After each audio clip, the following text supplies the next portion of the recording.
You have the microphone? Yep. So then let's just start because I heard we have a tight schedule. So my name is Jan. I'm here to present some quick research I've done for the German Aerospace Center on generic polyphase filter banks on a GPU with CUDA. So yeah, I'm working for a German Aerospace Center in the Satellite Communication Navigation Institute. It's the Satellite Networks Department, and I do mostly software-defined radio. So short outline of the talk. So we start with the mandatory motivation. Then I want to give a short introduction into the CUDA system, a short introduction into polyphase filter banks, what they are and why they are so cool or not so cool. Translation of the polyphase filter bank from, like, you have the DSP, how do you get it to CUDA, and then some results, and then some release plans for a library that is open source that actually does that. So, motivation. Once upon a time there was a space project that I've been working on. It was kind of a multi-frequency random access scheme. So we have several numbers of carriers. In this project it was like this, a 15, 30, a 45 carrier. And on the receiving end we have to separate them somehow. So I remember Tom's talk in Karlsruhe like years ago. Like, hey, let's do the PFB thing. That sounded cool. So I did some calculations, and if you have 45 carriers, the problem is if you have all of them at once, you have like 45 times the bandwidth. So that could be a lot. And also for the actual channels, the restrictions were quite tight. So we only had 12 to 15% guard band between information signal and then the next channel. So this is quite steep. We needed oversampling. Here it says at least 3 times oversampling is needed. This is where we are right now. At that time we had to do at least 8 times oversampling. So it's quite a lot. So when we did the filter design, or I did the filter design, we came up with up to 1500 tab filters. So if anybody knows something about FIR filters, that's a huge filter. So I did some tests. I wrote a generic CPU version of that. Yeah, that was me when I figured out what I had to do. So I wrote a generic CPU implementation of that. I just used a 1000 taps filter, just used 35 dB rejection, which might be okay, might be not okay. I did the original 9 times oversampling, and I came up with 2 megasamples per second. Well, I needed 4, so it was not fast enough. I tried to look into how I could optimize it for, or optimize it even more for x86 processors, but actually the filtering was all like maxed out from optimization already. I could have optimized the FFT somehow because I could not use FFTW, which kind of sucked. But that would be like way too much time. So let's try it on CUDA. I had some experience with it, so let's do it. So CUDA, what is it? CUDA is NVIDIA's framework for general purpose programming on graphics processing units. It's mostly used, I think, for scientific computing, where you have a huge problem that you can somehow parallelize a lot, and you don't want your simulations to take years or a month or whatever. Yes, it uses the massive amount of available compute cores inside the GPU. So, for example, the GPU that we're using has like 2000 CUDA cores, which is way more than x86 or so has. Yes. So, how is a GPU built? So, normally a GPU has, for NVIDIA in this case, has several streaming multiprocessors. These you can think of as like the CPU you have in your normal PC, but you have several of them. In our case, it was 7. I'm not sure how far they go up, but you can get one streaming multiprocessor in the low-end graphics card. The high-end one have 7 or 8 or something like that.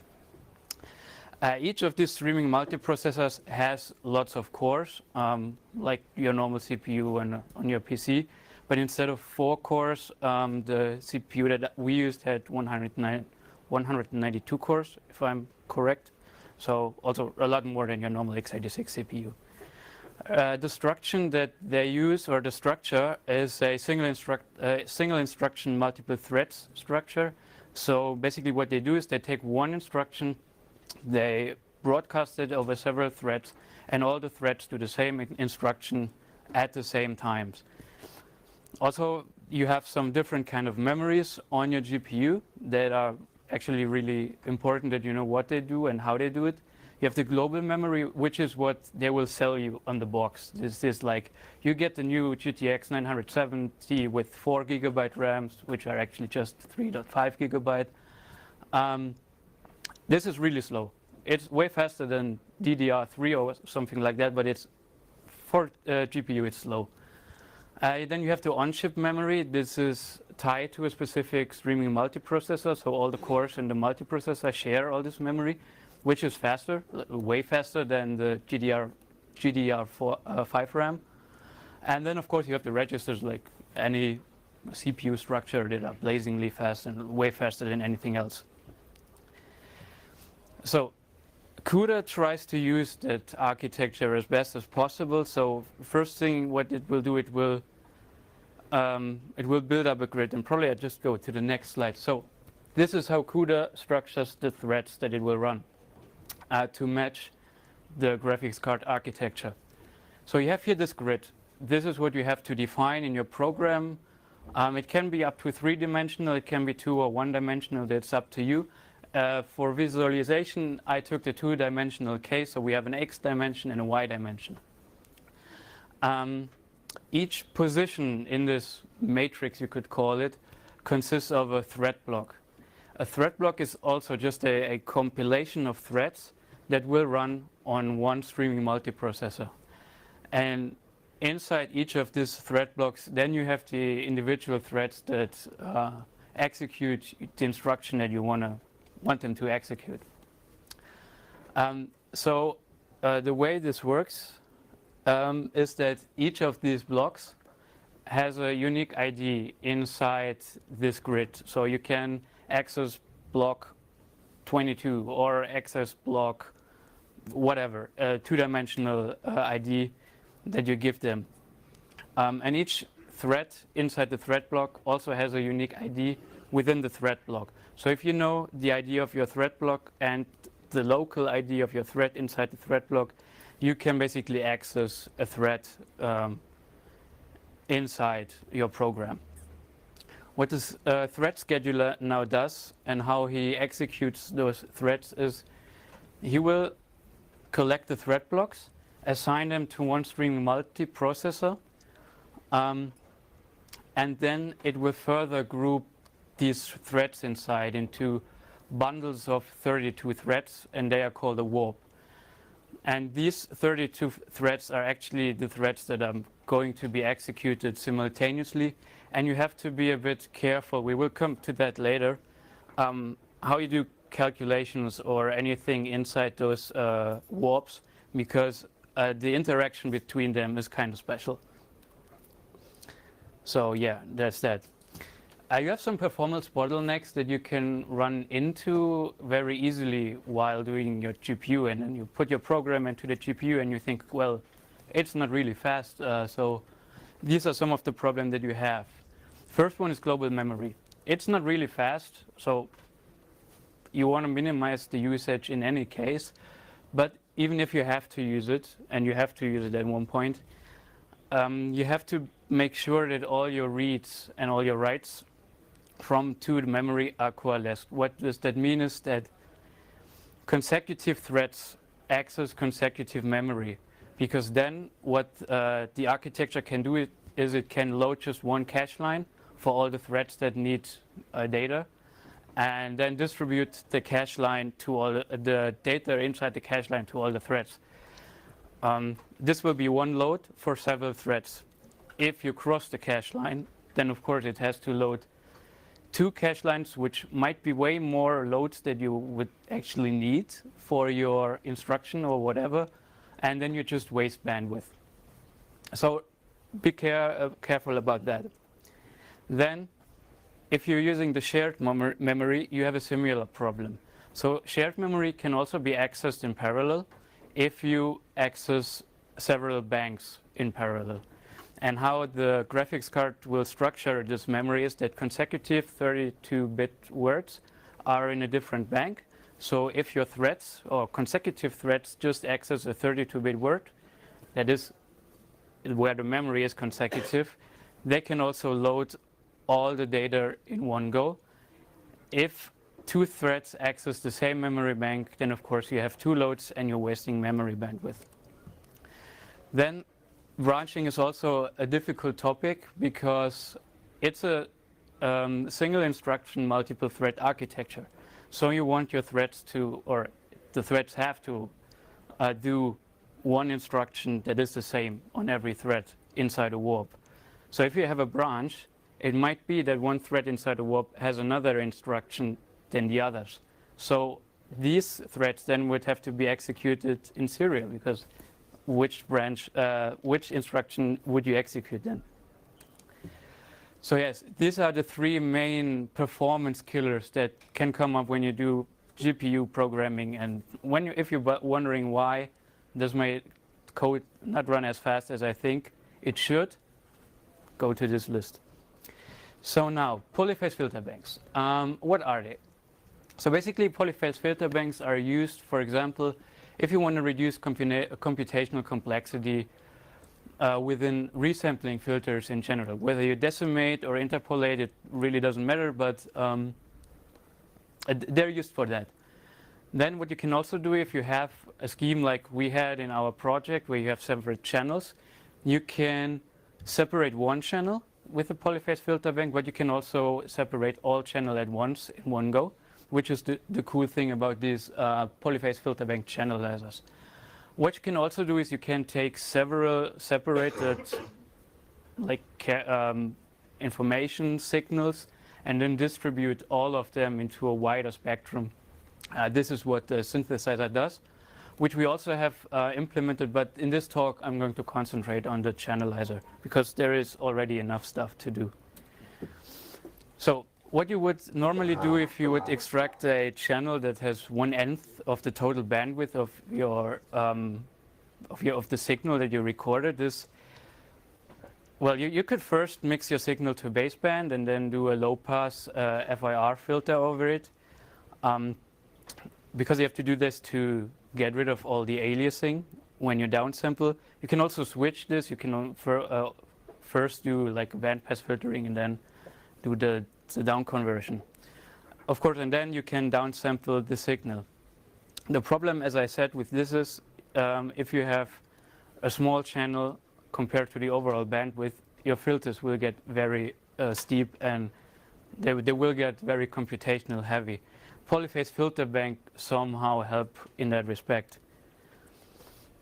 So the polyphase filter bank, what it does is it basically takes your filter tabs or your filter impulse response and then splits them into the n different phase shares or the phase parts that the filter has, which I will show you in a second. So this is like a tab representation of your filter, right? You have 16 tabs from tab 0 to tab 15. And normally you would just like shift your signal through that in one go, like serially, and then you get the output. So now we have the PFB will split these into the tabs. So you have like the first phase part are the red tabs, and then the blue ones are the second phase parts, and so on. What you can do then is you can reorder those tabs and then basically build new filters that are now four tab filters. So in total you still have 16 tabs, but you have they only have 4 tabs and you have 4 filters. This will help in a regard that if you know how computational complexity grows within a filter, it's if you want to sample a signal, it's n square. So now we have basically n divided by 4 squared times 4, which is way better than the usual filter complexity. We actually have divided the computational complexity by 4. So what we will do now is we will get samples from from your source. The first sample will go to the first filter, the second sample will go to the second filter, and so on. We just switch through all the filters. When we are down, we go up again. Basically, what you can think of it in a simple way, or how I always visualize it, is if you downsample the signal, what you actually do is you compute all your 16 output samples, and then you throw away 12 of them. And if you would map that to your filter operation, it's like you kind of just do a snapshot of your filter every 4 computations, and this is actually what it does. In the end, everything gets added together, and then you have your resampling filter already. So if you want to now extract a channel, you basically have to know where your channel is, and then down convert the channel by applying multiplication with a complex wave. If you do an FFT after your filtering, you get all the channel at once, and yeah, basically you do just one filtering, do one FFT, and get all channels that you want. So yeah, you can also do some different things. You can oversample the output of the channel, which is basically you manipulate this commutator. So instead of, for example, if you want to oversample it by a factor of 2, you don't shift every input. Basically, the first sample goes to T0 and then gets shifted to T4. No, then it gets shifted to T2 actually. Yeah, if you want to synthesize instead of channelize, you can basically do the same operations, but you just reverse it. You first do the FFT, then do the filtering, etc. So how you could translate that into CUDA. So if you're familiar with how CUDA works and you want to do all this basically consecutive memory access, all you do is gonna shuffle. So the channelizer, as we saw, consists of 4 operations. We have to shuffle the input stream from a serial stream to this parallel stream. We have to do the polyphase filtering. We have to do the FFT. And after the FFT, we have to parallel to serialize the signal again. So input shuffling. Actually, I don't like this slide, and I don't like how I implemented it in my library. So I took the easy road and said, okay, if you basically shuffle stuff, you either read a coalesced or you write coalesced. There's nothing you can do. One of the memory loads will be uncoalesced. So I decided that I coalesced my reads because this is somehow the more logical, or was more logical to me, and then write like scattered.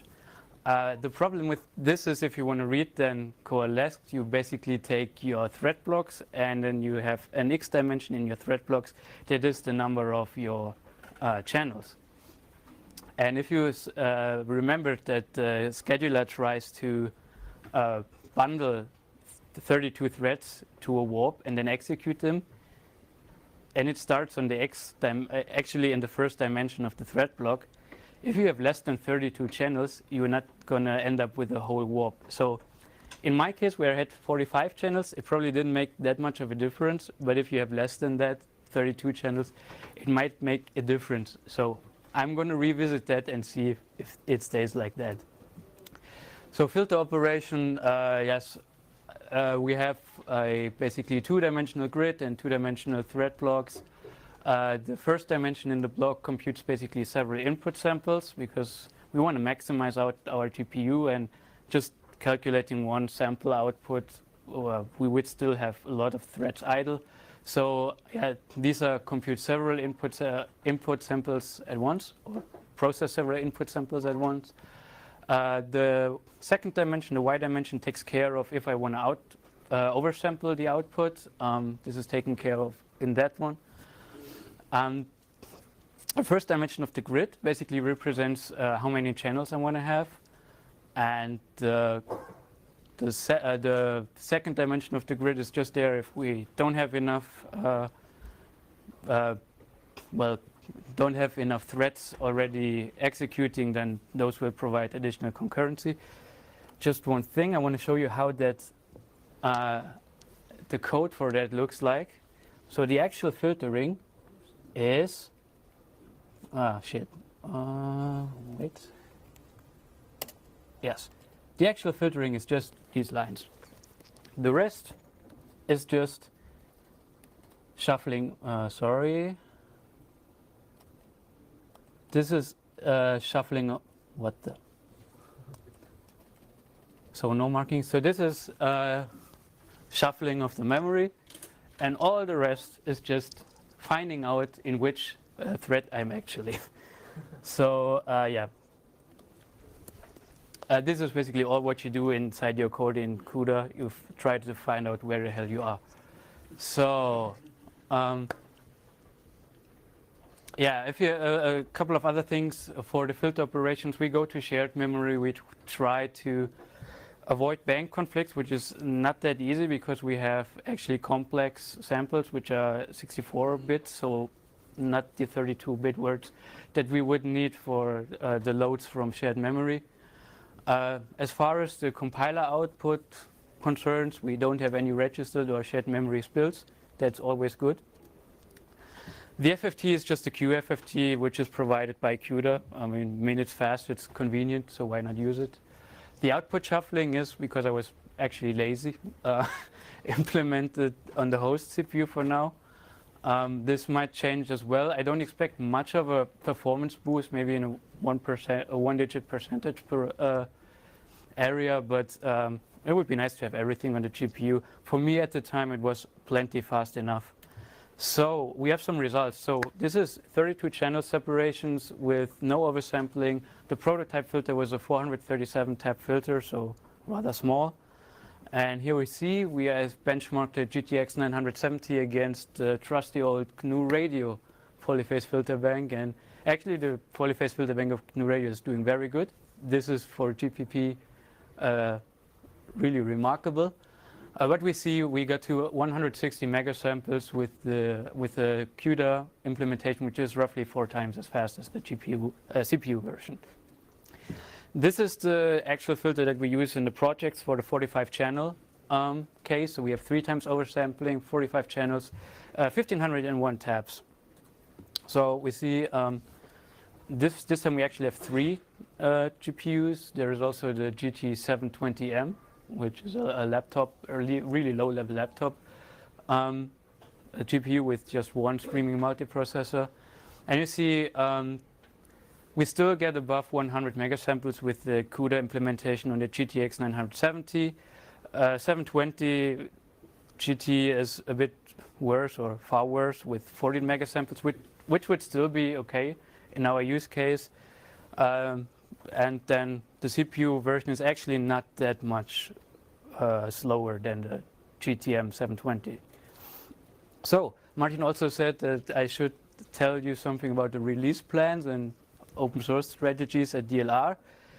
Well, to be sure, there is no open source release strategy at DLR, at least no global one. So if you work at DLR and you think I want to release something, you just go to your superior and ask if you can do it.